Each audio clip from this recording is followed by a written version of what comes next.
Hello and welcome. My name's Andre Walker and your weekly monologue starts right now. This was the week the Spanish government threatened to invade British territory if we vote to leave the European Union. Makes you wonder if Trump wasn't right to suggest walling off Hispanic nations and send them the bill. Well, Mr. Trump, Spain can have a go if they think they're hard enough. Britain is pretty gangster too, you know. I'm lying, of course, because over here we're a little more old school than that. Remember Madrid, as you learnt under the reign of the last Queen Elizabeth. The bigger you are, the armada you fall. But what about the British referendum to leave the EU, or EU, as I prefer to call it? Well, my big black silk top hat goes off to the Hollywood wag who scheduled the release of the film Independence Day 2 on June 24th in UK cinemas. That's the day after we vote on whether to leave the EU.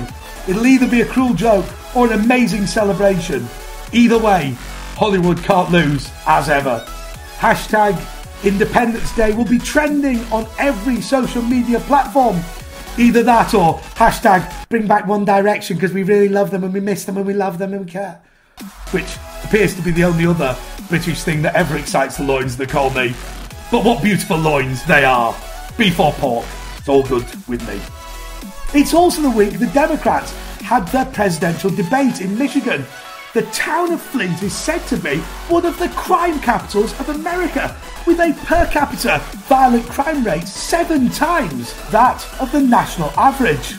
There's a real possibility in Flint that Benghazi Clinton and her $300 million bill weren't the only crooks in town, and not even the biggest ones. Unbelievable. Who'd have ever thought it? Flint is also famous for being under a state of emergency for lead poisoning. But always remember, there's nothing quite as poisonous as MS-DNC, the left-wing news outlet that always gives the bad guys an easy ride. Ari Melba's reporter Kirsten Welker had an embarrassing exchange with Hillary's communications director, Jennifer Palmer or something like that. Who cares? Obviously, experiencing delays, Melba cut to Welker, who was caught telling the top Clinton aide and former White House communications director the line of questions she was going to take in the interview.